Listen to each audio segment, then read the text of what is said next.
As always, just listen to this forever. I know, just that little part. It's like you just feel like it's like a spaceship coming to take you to a rave. If only. Hey, everybody. Welcome to another week Of Case Files with Kat. and Ashley. Woo! So, Oh my gosh, I'm so excited that people are. I've got neighbors decorating. I know. I feel so behind. Are you decorating outside for Halloween? I almost said for Christmas. I never decorate for Christmas. Yes, the inside of my house is decorated. My office is decorated. I mean, it's like decked out. I feel bad for the cleaning crew. They probably come in and look around and be like, this crazy bitch. These fucking people. At my house, I used to do the yard all crazy. I mean, we would go all out, but we don't really get trick-or-treaters in our neighborhood, so it's kind of just like for us. So I found this really cool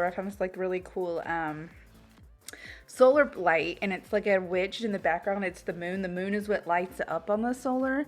And then we have this metal sign that says Happy Halloween and has like a creepy looking mansion. So we stuck it behind the mansion, and we have these strobe lights that point to it that go like from red, or you can set it to do green or whatever. Anyways, so we keep the Happy Halloween sign up all year round, but the witch is now there as well. I think there's a lot of really cute things that you can actually keep up all year round. Like if that's how you want it. I mean, I'm sure my HOA is gonna be pissed about the witch if it's up all year round. Like if you did like black cat pots for the flowers or something, you know what I mean? Like I'm sure there's plenty of things that you could put out there that are cute, and you could just be like, well, those people probably like horror a lot. I mean, I spend more time at my office than I do my house, so I have this whole room. Isn't that sad? All decked out and Halloween stuff, and I just sit in there in the dark sometimes and just look at it all. It's so great. Do you spend more time at breweries than you do at your own house?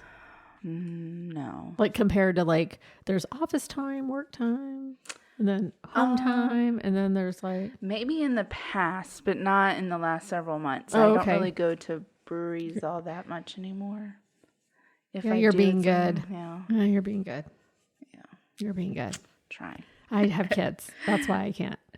We like to find the ones where we can take kids, and then, or like if we have a date night and we go together and we go to a brewery that we'd really have been like wanting to go to, and then we get there and then everybody else brought their kids, we get really upset that we didn't bring our kids.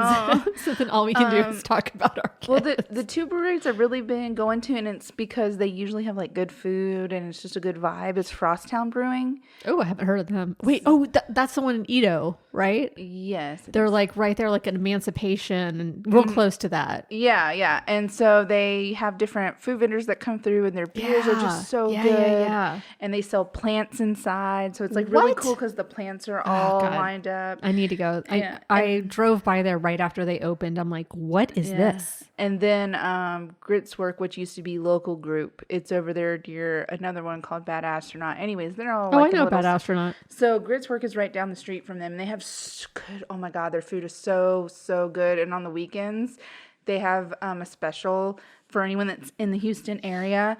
It's a half pound of cornitas or a half pound of, I can't say the other word. Carnitas. What? Yeah. Okay. But the other half, the half pound of that, or what one? Barbacoa? Maybe. It's another meat. I don't eat it. Carne asada? I think it's barbacoa. Okay. Yeah. But anyways, it comes with the half pound of meat. It comes with Listen to tortillas. our pronunciations. Listen, I'm not. But it's funny, you know. I'm as white as they come, okay? I was born on a farm, okay? Our next door neighbor's mother used to say tortillas. Okay, well, I can say tortilla. Where did that extra I come from? I want to know. He would be like, Mom, why are you putting the I? That's not even how it's spelled. It's tortillas. And she'd be like, tortillas. Like you're just getting it wrong. Well, I can at least pronounce that word correctly. But yeah, you can choose between which meat you want. It comes with the tortillas, and it comes with like onions and all kinds of stuff. It's so good. Anyways, if you're in Houston, go there. So. Yeah. You know, we're lucky. We have a lot of really great food. Lots of international.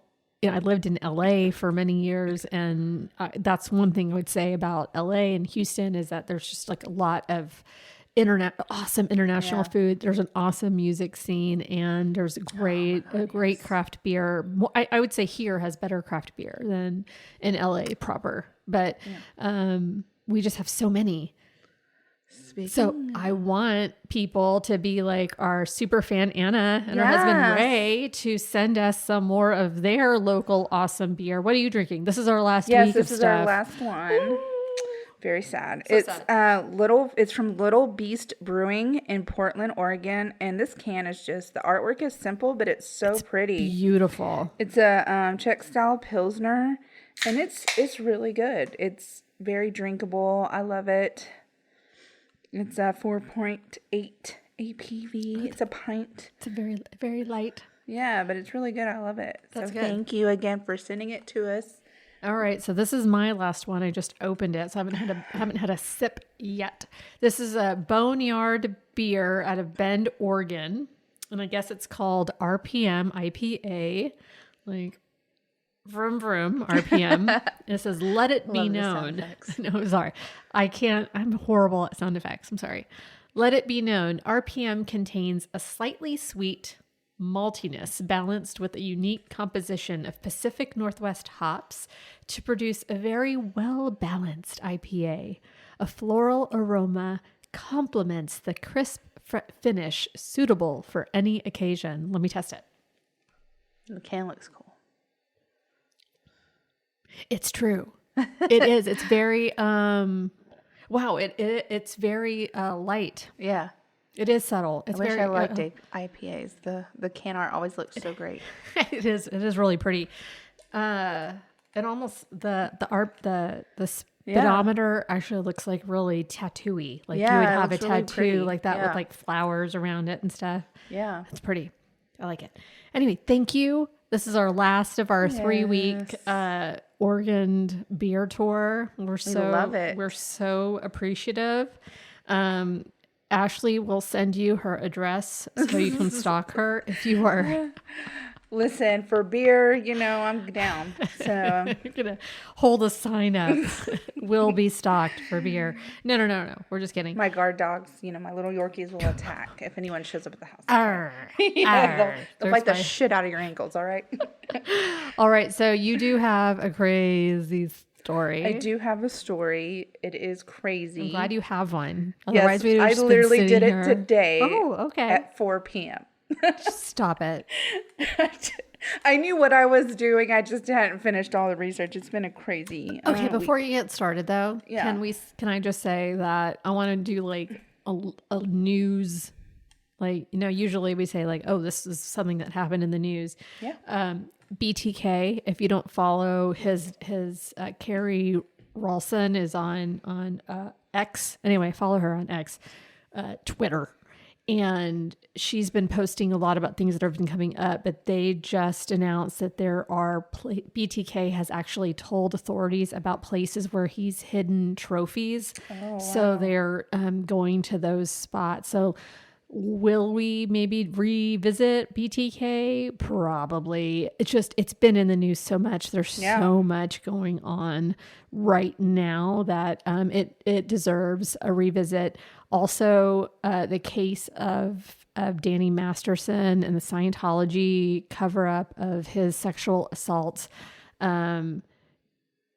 He got life, y'all, like 3 times. I mean, that's Ashley said it when she came in today. She thinks that's surprising that he even got found guilty. To be fair, most rapists don't get convicted. 100%. And most rapists don't get life, even though that's the penalty in California. Like the whole. Oh, that's the actual penalty. Yeah, that's what he wrote in his letter. Jane Doe #1 said he wrote in this when she said she went to like the Scientology jail, not the Scientology court where they had to like say their piece. And she went in and said all that he did to her. He just laughed at her and was like, yeah, she almost broke my lamp and I really liked that lamp. But just shitty behavior.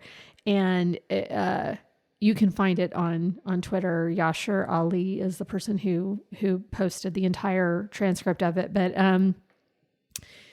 he actually wrote, if I'm if she is accusing me of rape, and rape is a felony in California, punishable by life in prison. So like, that's what I should be getting. And so, you did. And you did. He was just a serial predator, and he was protected by that church. And I'm using huge ass quotes, huge, because it's about celebrity and it's not about really a religion. I don't know. That's my take. At me if you want, but that's my take. It's another cult. Yes. Mic drop.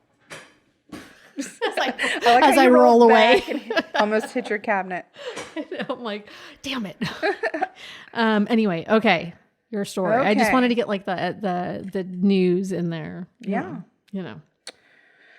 People can at me later. Well, since we're talking about news, I just wanted to say the family of Mara Murray that went missing.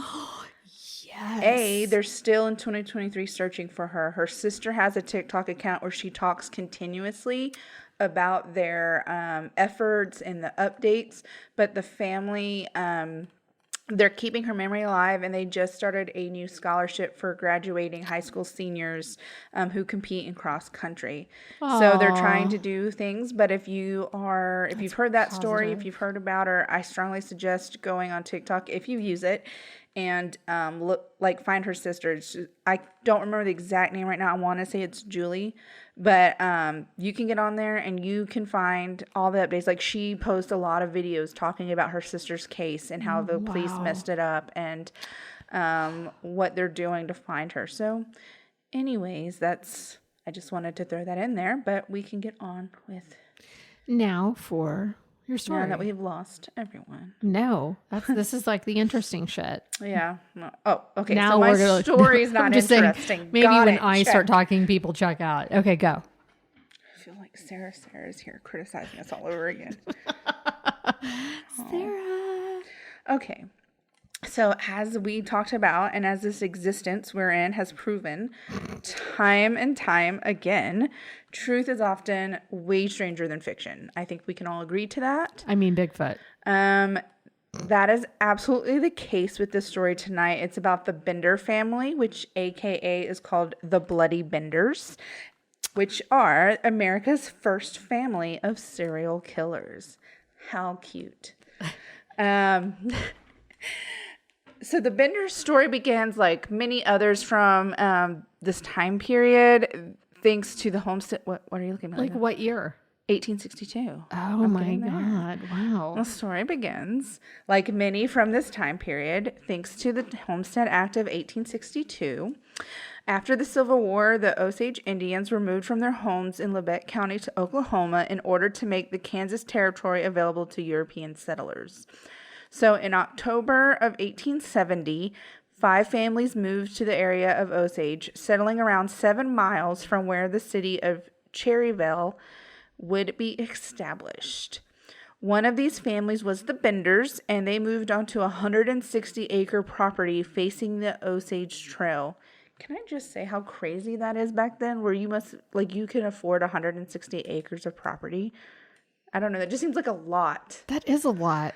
Anywho, they have this property. The men, John Bender Sr. and John Bender Jr., they were the first to arrive. They were thought to be German immigrants. The elder Bender was around the age of 60. He spoke very little English and had a really thick accent, while the younger Bender was around 25, spoke English well, but still had an accent and had a habit of laughing aimlessly that led some to label him a half-wit. After the men had prepared the land with a cabin and a barn, the women arrived in 1871, so basically a year later. So Elvira Bender, who went by Ma, was around the age of 55. She spoke little English and was so unfriendly that the neighbors dubbed her She-Devil. Oh.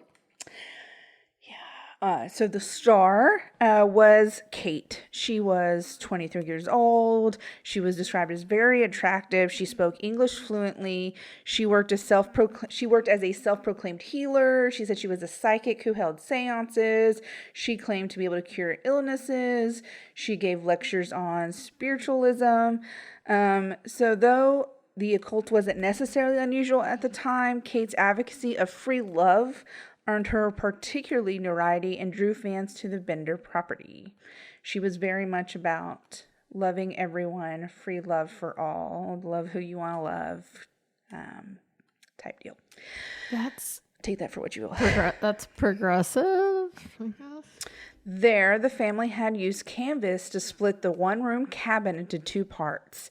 The back was kept as living quarters, while the front was converted into a general store, a kitchen, and a dining table where travelers could stop for dry goods, a meal, or even a night of rest.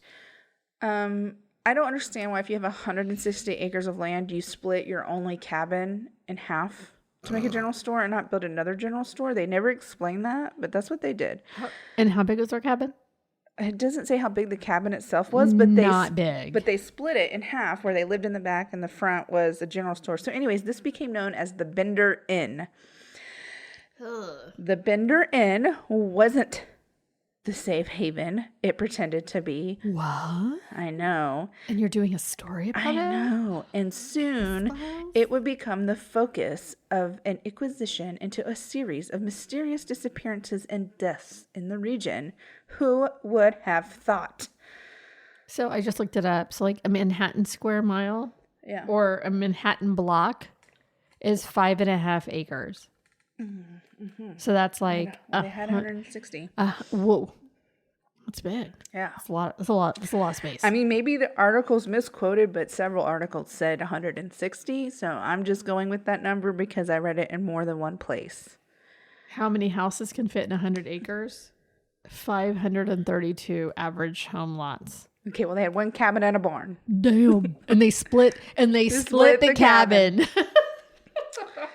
So, what you've all been waiting for. The bloodshed started in May of 1871. Okay. Sassy. The bloodshed started in May of 1871 when a man was found in Drum Creek, southeast of the Bender property in what would become Montgomery County, with his skull crushed and his throat slashed. Oh, God. In February of 1872, 2 more men were found with the same unique injuries, and by the fall of that year, travelers had started to disappear off the Osage Trail. Reports of the murdered and missing soon spread through the region, and travelers began avoiding this route. Meanwhile, vigilante groups tried with very little success to hold someone accountable, often arresting and then releasing innocent men. A lot of them naturally blamed the Osage natives, which was a Native American tribe in the area. I mean, it was their land before these people moved here. So they did not have much success in arresting anyone or stopping these murders or anything. I mean, they were just a bunch of vigilantes. They were not even the sheriff in the town. Were the people robbed? Like they didn't have any IDs on them, or did they have? We will get there. Did they have IDs in 1862? I don't think they had IDs in. I don't know. I don't think they did. I could be wrong. But it was the disappearance of George Newton Longcore that set in motion the series of events that would eventually expose the truth about these mysterious disappearances and deaths. After the death of his wife, Longcore and his 18-month-old daughter, Mary Ann, had left Independence, Kansas for Iowa, but never made it. Soon, Dr. William Henry York, which was Longcore's former neighbor, had sold Longcore horses and a wagon for the trip, and he was alerted when that vigilante team, or I guess not maybe them, but a group of people who were looking for missing people, found the horses and the wagon abandoned. So they found this abandoned near Fort Scott, Kansas, and there was no one found with the wagon, no one found with the horses. I don't know how they knew it belonged to Dr. William Henry York, but I'm assuming there was some kind of identification. There had to have been. Maybe there was something Maybe on the the horses wagon, or had the horses had a branding of some kind. I imagine it was probably branding of some kind on the horses. I don't know if they did that with like carriage horses. I don't know. Yeah, I'm not sure. It didn't explain, but I'm assuming that maybe the horses had branding. Mm-hmm. So if anybody knows about that kind of branding in those times. Yeah. So as such, Dr. William Henry York, he went out looking for Longcore and Mary Ann in the spring of 1873. He questioned homesteaders along the trail as he made his way to Fort Scott, where he identified the wagon and horses and confirmed that those had been the ones that he sold to Mr. Longcore, and the clothes found as belonging to the father and the daughter. Yeah. Oh. Yeah, the baby was only 18 months. Oh, God. He was by himself? The man and the daughter, because the mother had died. Yeah. So he was leaving the area to take his daughter elsewhere. Like they were going to go elsewhere and live. So on his way back to Independence, Dr. York made a fatal decision. He stopped at the Bender Inn. Now, Dr. York was never heard from. After that, got to the inn, no one else heard from him. So what the Benders did not realize in their fatal mistake was that their latest victim came from a very prominent family. Dr. York's two brothers were Colonel Ed York and Alexander M. York, a member of the Kansas State Senate. So, hey. Colonel York quickly organized a search party of 75 men who searched the area for Dr. York, and in March of 1873, they tracked him to Bender Inn.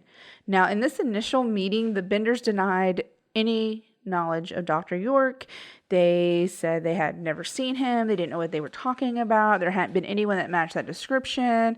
They suggested that maybe he met his fate with foul play at a remote location near Drum Creek, which was a weird and odd specific thing to say. But then when questioned further about it, they said, well, John Jr. claimed to have been shot at around the same time, conveniently, as the time that Dr. York disappeared. Without any proof they were involved in his brother's disappearance, Colonel York had no choice but to leave Bender Inn.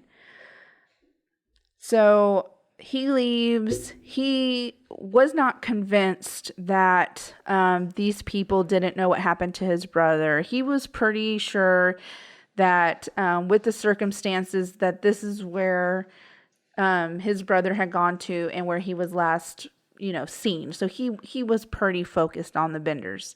And so Colonel York soon found more evidence against the Benders and returned on April 3rd with armed men this time. Yeah. There, he confronted them about a woman who claimed to have fled the Bender Inn after Elvira threatened her with knives and pistols. Though, once again, Elvira initially pretended not to understand English, she began yelling about how the woman had... Okay, so let me back up. Elvira initially, in the first time they went there and when they first arrived this time, pretended not to know any English, okay? She's like, oh, you're not speaking English. And so then the more they accused her of this stuff with the woman, she started yelling about how the woman had cursed her coffee. And when Colonel York repeated the accusation, Elvira then kicked the men out, but it was too late because Elvira had already revealed that she, in fact, did know great English and her true nature of being batshit crazy. Womp, womp, womp. Oh, I have that sound effect. We always forget about it. Yeah. So, hoping to diffuse the situation, Kate, the star of the family, she offered to use her psychic abilities to assist Colonel York in his search for his brother. How nice of her. Oh, so nice. How would she possibly have any idea where he could be? What'd she use? Pendulum, spirit writing? Oh, she's just a natural psychic. Just clairvoyant. She probably did a seance. She held them regularly. So, she told him that if he returned that Friday night with fewer armed men, she would show him exactly where Dr. York's grave is. How strange. Show you where the sun don't shine. Yeah, she'll show him. Yeah. By putting him there. So around the same time, neighboring communities began once again to accuse the Osage of being responsible for the disappearances. But to address the issue, the local township held a public meeting in the Harmony Grove schoolhouse in which the community agreed to obtain search warrants for every property that was between Big Hill Creek and Drum Creek. So they got warrants to search every property. And so Colonel York, John Bender Sr., and John Bender Jr. were all in attendance of this meeting. A few days later, a local noticed that animals on the Bender property were dead or starving. So upon investigating, the elected township officer Leroy Dick, that's his name, Leroy Dick, found that the property had been abandoned and that there was a bad odor coming from a trap door nailed shut and underneath a bed. Oh. Hold on, that one deserves a... Yes. First of all, my thing is like, I would think like if the whole search was to target the Benders, you probably should have gone there right out. You should have been doing it while that meeting was happening. Oh, yes. But so they left town. They were out. They went to that meeting. They got back. They packed up. They left. They left all their animals. The animals were, of course, dying, which is what triggered a neighbor. So thankfully, the neighbor reported something. Back then they had, they cared, I guess. I don't know. People care now, but they don't always report. Okay. We'll say they care, but they don't report. Back then they cared and reported. And I think it's a lot of it had to do with people hated the Benders. So I'm sure that they were like, oh God, I hope they're actually dead. So anyways. They're a bunch of dicks. Sorry, yeah. Leroy Dick, but they probably were. I just like saying his name because I'm a child. So they found this trap door. It was nailed shut. So when he found this, he was like, nope, I'm not opening that. So he called for a search party. Again, times have changed because, most people would be like, oh, I wonder what's behind this trap door. Let's open it. So anyways. 100%. He called for a search party. It turned up hundreds of locals wielding shovels and pickaxes ready to search the Bender Inn. Wielding. Go ahead. Wielding. I can't say it for sure. They arrived with shovels and pickaxes, ready to search the Bender Inn. And what they found was a scene, and I'm quoting here, of such gore that should Stephen King himself have written it as fiction, critics may have called it far-fetched. Yes, Kevin, yes. So underneath the trap door was an empty room where they found the smell coming from clotted blood that had soaked through the stone floor into the soil below. I wonder what is on that land today. Ugh. I bet that's haunted as shit. I know. Okay, it has to be. Has to be, unless it's just like a I didn't look up to see, but it has to be. I'm gonna look it up. So not finding any bodies, the search made its way to Elvira and Kate's vegetable garden and apple orchard. Oh, God. Where they would find Dr. York buried in a shallow grave. Ugh. By the next day, at least 10 bodies had been recovered from the garden and the well that was on the property, but they also found a lot of dismembered random body parts that did not belong to one particular body that they dug up. So they don't actually know where the rest of the body parts were. The same MO. So now they can't do like DNA testing at this point, obvi. They probably so they know people are missing, and then here are just all these extra all these bits. Random body parts, bits and pieces, if you will. So the same MO was used. The victims were all hit in the head, likely with a hammer, before having their throats slit. So it was evident on all bodies except for that of Mary Ann, which was the baby, that Mary Ann had been buried alive. So everyone else had been hit in the head, and their baby was buried alive. She was not. They did not slit her throat. They just buried her alive. Which is just as bad. Was she in a box? Was she? It just said that they just threw dirt on her. They just said she was buried alive. The fuck. Many of the bodies had also been, and I'm quoting, indecently mutilated. So I don't know what that means. It says possibly meaning other kinds of trauma, but there was no proof of that. It just said indecently mutilated. Indecently mutilated? Indecently mutilated. Well, I just think that means chopped up. Yeah. Like, because there wasn't... It said surgically. In one article, it said that the indecently mutilated possibly suggested genitalia trauma. So the way that... So they're like pelvic bones. Because they're... I mean, it was just bones at this point were not like intact. Yeah. Gross. Based on the evidence and stories told by survivors of the Bender Inn, it is believed that guests were given the seat of honor at the dining table, which backed up against the canvas room, like the canvas room divider where they divided the living quarters from the general store, and was positioned right over the trap door that led down to the cellar. So once the victim was sitting, one of the men would come up behind the visitor and hit him in the head with the hammer, and one of the women would then slit the victim's throat to make sure they were dead. So the body would then be dropped through the trap door, stripped, and later buried or dismembered. So though some of the victims were wearing valuables or carrying cash, a lack of targeting suggests that Benders literally just killed for the thrill of it, not for the money. So they didn't care if the travelers looked rich. They didn't care if they were doctors. They didn't care if they were just passerbyers. They were just killing for the thrill of killing, which is so bizarre because it's like the whole family was in on it. So around a dozen bullet holes were also found around the cabin, which they say likely came from victims who tried to fight back.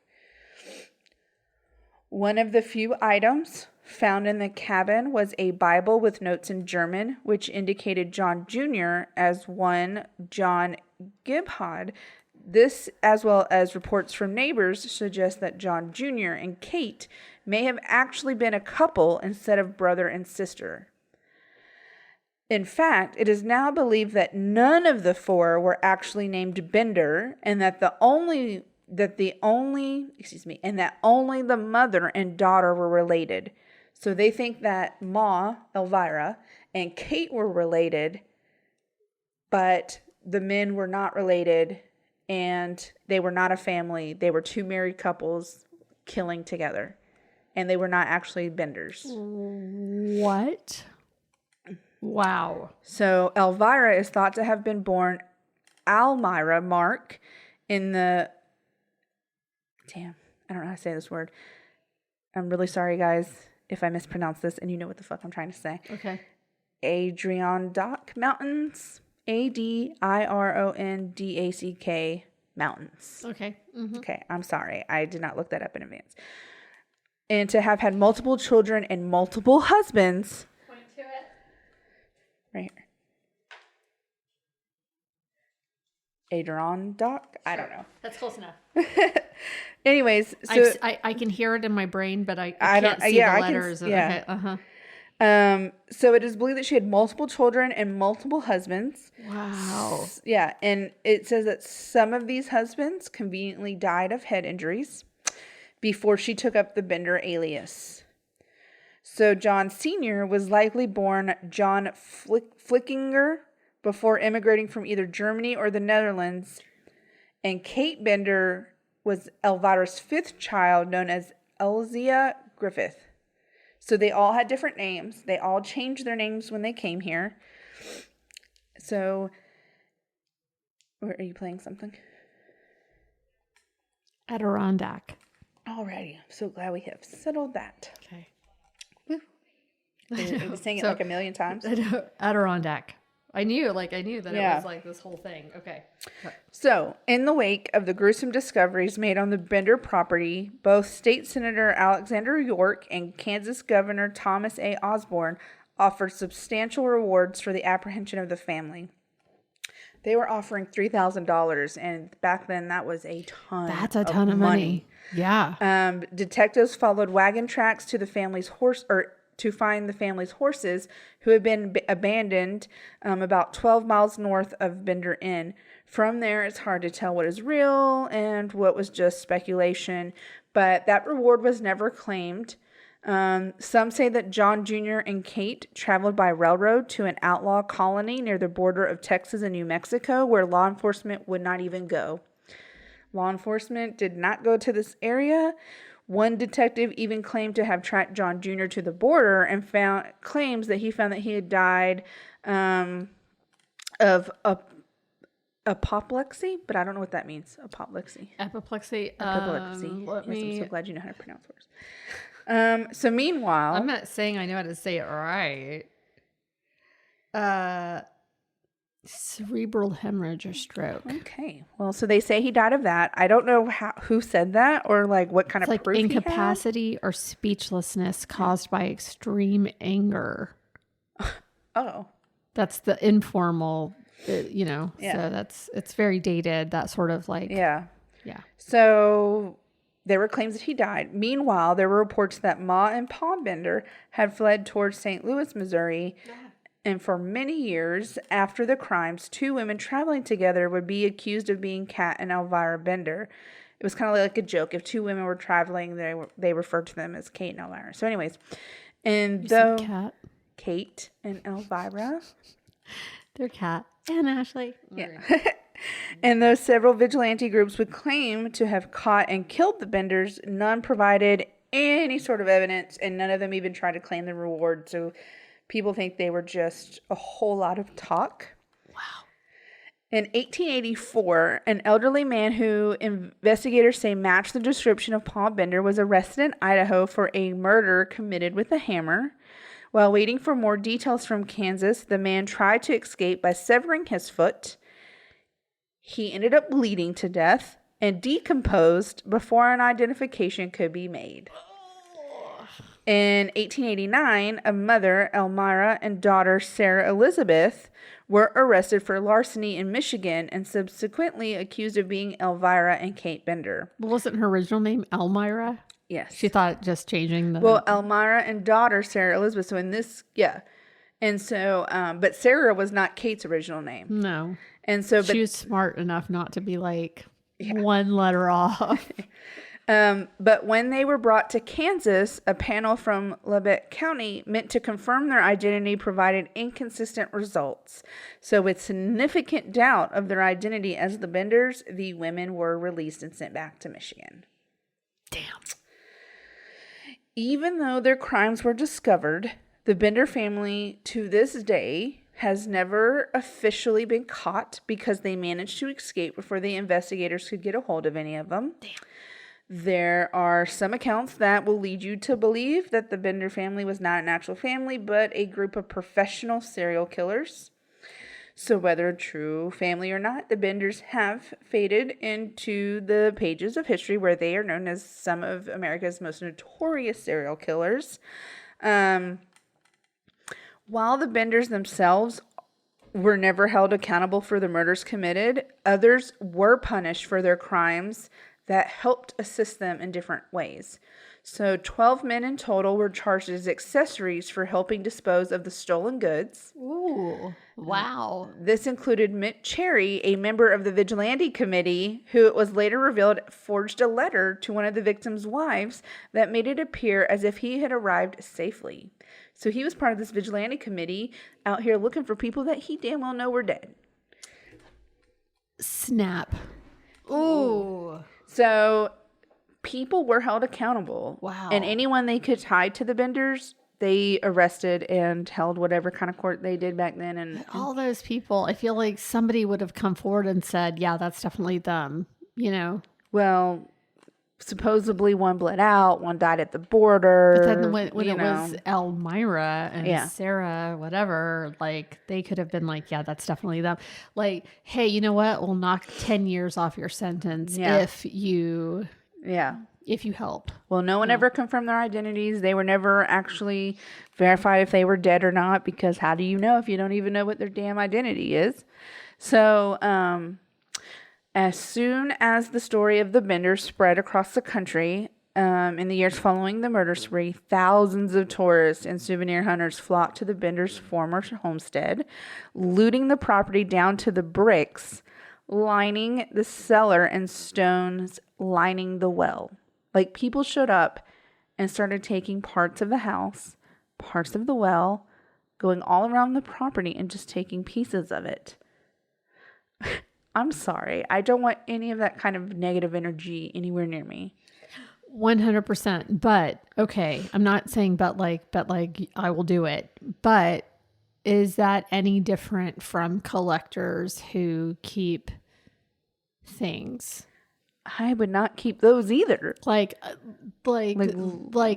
Warrens. I would never step foot in their house. Like, I'm not saying it's any different. Like, would you go to their museum? Like, No, if they had it? absolutely Would you go to Zach Bagans' Haunted Museum? No. You wouldn't go there either? I don't want that. Just because do you feel like that would be attached to it? I feel like that those things are energy? trapped. They're trapped. All that energy is trapped. Like the wood it's all and in the one brick space. and the dirt and it is all in one space. So I have Gacy's extremely bad cauldron, luck, and I'm not trying to bring shit back. You know what I'm saying? I'm not trying to amplify the bad luck. Like Gacy's cauldron, where he like Bagans has that, and so like people. Personally, I don't see the fascination. I like certain things about true crime, right? Like, I like researching, I like learning about stuff. I don't necessarily get the fascination with like communicating with serial killers that are in prison, or like having stuff that they use to murder people. I feel like that's so disrespectful to the victims and their families to have that stuff and like keep it as like a trophy. What if it's just okay, you know what I mean? I agree with you. Yeah. What if it was though like demon possession or like the Warrens? I don't necessarily consider like that, but like the serial killer stuff where they keep the knives or the murder weapons, or they try to buy their costumes or what? I think it's just so weird, right? So, anyways. that's like putting them on some kind of pedestal or something. Like it's lifting up who they are as a. But they're possessions to me are different because those are just like haunted things, but I still don't want that negative energy attached. That negative, like you're saying though, that negative energy is actually attached to those objects, even if it's whether if it's this is the dirt from where they found all the buried people or something, like that's that stuff. That's why I'm wondering what happened to all of that land. 160 acres. What happened to that land? I kind of found a little bit about it, but nothing's there. Yeah. Right now, because after people came and ripped it all apart, I mean, it was like down to the studs, the nails, everything was gone. I kind of, if you are a Black Mirror fan, the episode of Black Museum where they go in and there's like haunted dolls and there's like haunted items, and it's just a crazy episode.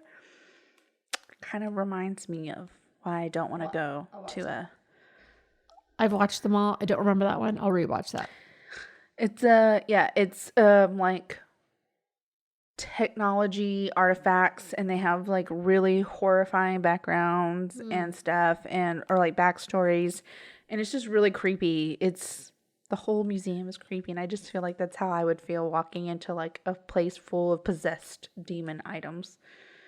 So, anywho. Okay. Back to the story. Sorry. Yes, sorry.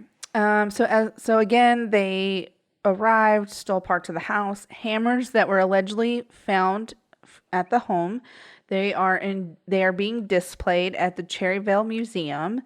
while a stained knife that was thought to have been taken from the Bender Inn now belongs to the Kansas Historical Society. The Kansas Historical Society marked the location with a sign along Highway 400 north of Cherryville in Montgomery County, and that originally it concluded with, "The end of the Benders is not known. The earth seemed to swallow them as it had their victims." The sign has been updated since then. It's a very long sign. You can look it up. It's pretty cool, I guess. But the Bender family together committed around 21 murders in the span of 2 years. They buried Miss Mary Ann, the infant, alive. And so I'm just going to talk about all of the known victims real quick, and then I will be done. The marker used to say that Kate Bender was a beautiful, voluptuous girl with tigerish grace and, quote, the leading spirit of the murderous family. They've since updated that. Yeah. To take that part out, that she was not beautiful and voluptuous. Jesus Christ. Weird thing to put on a marker. Can't she just be like the boss without being beautiful and voluptuous? She wasn't even the boss. Who knows? Yeah. So who knows? Maybe she was like used her voluptuous beauty, her psychic abilities, and her psychic abilities, cast spells on people.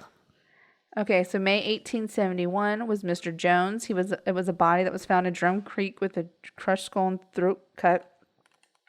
Bodies 2 and 3 were from February 1872. They were 2 unidentified men who were found on the prairie in February of 1872, also with crushed skulls and throats cut. December 1872 was Ben Brown from Howard County, Kansas. He was missing and buried in the apple orchard. December 1872, W.F. McCrotty. He was part of the military, and they found a wagon with a team of horses missing. So, December 1872 was Henry McKenzie. He was relocating to Independence from Hamilton County, Indiana, and he matched the team of horses missing. December 1872, a lot of these were found because they found the horses in the wagons. So, December 1872 was Johnny Boyle also from Howard County, Kansas. I don't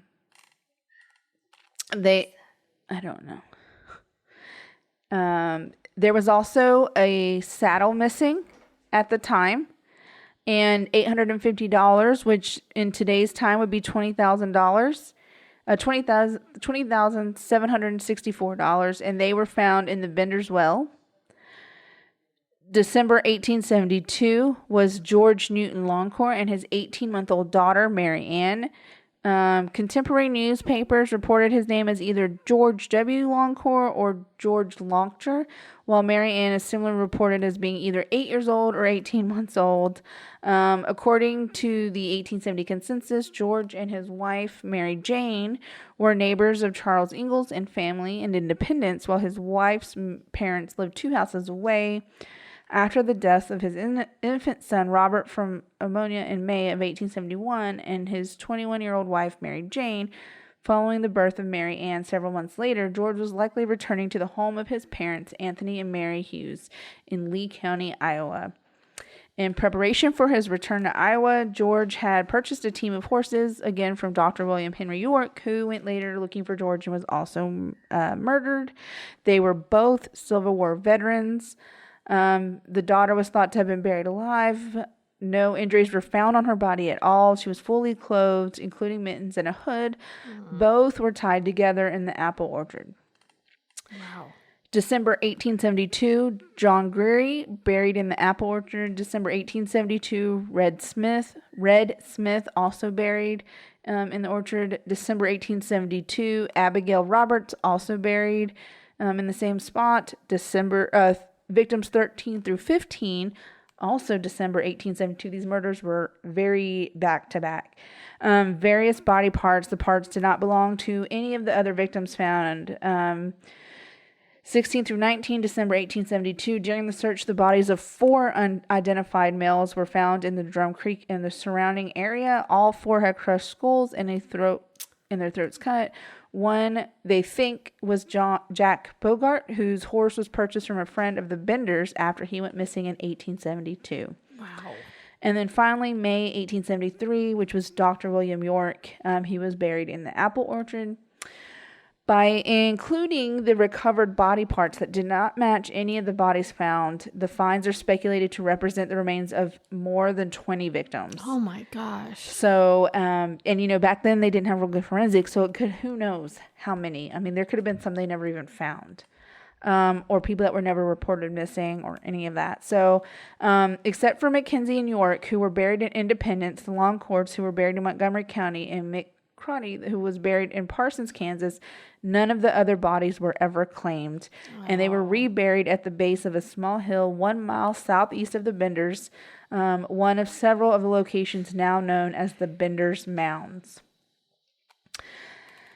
There are a ton of books, ton of podcasts, ton of stories, TV shows, documentaries that have been made about this family. So if you want to know more, if you want to do a deep dive, there is no short of information out there. I mean, there's a ton of documentaries. There's a ton of really good books, articles. I've got 6 or 7 that will be in the show notes. There's a lot of research done on this family because it was just such a bizarre situation with, are they family, are they not family, right. How, where are they, like, where did they go, stuff like that. So there's a lot done on it, and so that's my story. That's awesome. So there was someone that bought that property. It's still not open to the public. It's not like a site or anything, like it's his. The reason they don't tell you, even that marker is like it's near here, but they don't tell you where, because they don't want, him in particular, his name is Bob Miller. He still wants to do research on that land to see if there's any more people, so he doesn't want people come, traipsing through, just kind of ruining that spot. So, the person who runs that Cherryvale Museum is friends with Bob Miller. And so, craziness. So where all the hammers are shown. Yeah. There was 3 total and then a knife, I believe. So yeah, they have a little picture of it. It's nutso. Yeah. Crazy times. Well, wow. And they've taken out all mention of her being voluptuous and tigerish and beautiful. Tigerish. I mean, come on. The fact that even made it on the marker tigers is crazy. It's an insult to tigers. Different times. Definitely different times. Anything else? That's fucked up. I'm done. That's it. Do you think that they were family? I don't know, because how do you find 4 people unrelated who all decide that they want to kill together and just travel around killing? I find it strange, but I guess not impossible, especially I guess if the mother and daughter were, they were actually mother and daughter and they just roped their husbands into it. I mean, I don't know.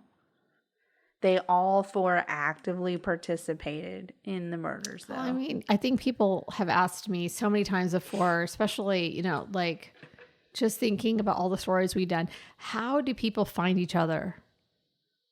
Yeah. Right. What is that conversation? I mean, I feel like nowadays it's easier because they have so many, we have social media and we have forums, and there's no shortage of ways to meet people that share your ways of thinking. But back then in the 1800s, I have no idea. Yeah. I guess you're just hey, you want to do this? Let's. It's just another Tuesday night. I mean, I don't know. Because it's a Tuesday night. I mean, they had it well planned out, right? They got this huge property. They built the trap door. They knew exactly what the plan was. They That's true. Worked together to do the murders, and then they worked together to bury the bodies. Maybe they were already criminals. Well, and that's why a lot of people theorize that before they got here, they were already still serial killers overseas. They were professional serial killers, and then they immigrated here and just kept on killing when they got here. So who knows what they may have done before they got here to America. Wow. Yeah. Because all 4 were immigrants. Wow. Yeah. And That's crazy. So they were all like, let's just pretend we're all related. And yeah, I mean, Bender wasn't their actual name. They all had different names. They were from Germany and the Netherlands, and they just immigrated here together and just picked up what they were doing before. I would think they'd have to have some kind of money when they got here to purchase 160 acres of property and have animals and stuff for a general store. Yeah, but they have to pay for all four to immigrate here. They have to buy 160 acres. They have to buy the trees. They have to buy the animals. They have to buy the stuff for the general store. I mean, I feel like at that point in time, that was a lot of money to get this scam up and going. You know what I'm saying? Like, they are playing the long game. Yeah.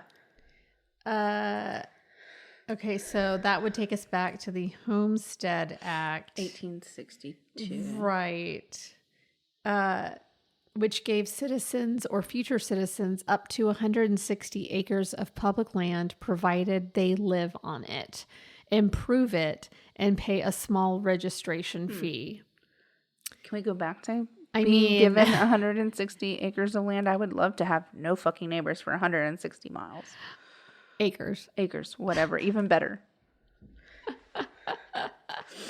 Even better. Yeah, that's just a lot of land, but you had to improve it. You had to live on it and you had to improve it. So yeah, it didn't take much because they lived in this little tiny place. They had nothing on it. They just had some. But anyways, the whole thing is strange. So I think that they just knew each other before they came here. They immigrated here and they just kept on doing what they had been doing. Initially, an individual was required to purchase a full section of land at the cost of $1 per acre for 640 acres. So that changed. By 1800, the minimum lot was halved to 320 acres. And so then probably just got smaller. So they had to pay $160. Yeah. Well, anywho. Not much. The Bender family, the Bloody Benders. The Bloody Benders. I'm sure there's a band out there. I'm sure of it. Well, I have a bloody story next week. So we'll just continue on. Sounds good. You know how we do. Yeah, I know. With our regular Texas beer next time. Womp, womp. Hold on, let me do the... Oh, so sad. It is so sad. Plain old, normal, local beers. Maybe if I do that enough, some of our folks will send us some beer. Come on, don't you want to be super fan like Anna? Don't you want to be mentioned on the super famous podcast? Super. We're so famous. We are. We're so famous in the Chamber of Commerce. For beer. All right. So I saw this one. I'm going to say tweet. I know it's not a tweet anymore, but I don't know what it's called anymore. I don't know what the noun is. And it was like, why do you do your podcast? And so I wrote, so there's a legit reason for me to do all the research we do. Like, otherwise we're just watching awful shit. Jason's like, Jesus. Yeah. Like, you're the wizard. You're the wizard. You have to watch me watch all these things. And he's like, God. Because it's just, some of it is so depressing and it's so angering. And he'll walk in and just see like tears in my eyes. And I'm just like, it's research. This is research. I have to please the fans. And I'm like, I can never talk about this on the show. It's awful. But anyway, yeah. Okay, so yeah, next week it's going to be a good show. So tune in. We need to tell people to follow, review. Please share. The contest is still going for another couple of weeks. So make sure to post your review. Send us a screenshot of it. I think we'll see it anyway, but send us a screenshot of it and you can win some awesome art. And I think that's it. Yep. All right. So until next week, have some good beer. Send us some if you think of it. And we'll see you next week. Bye.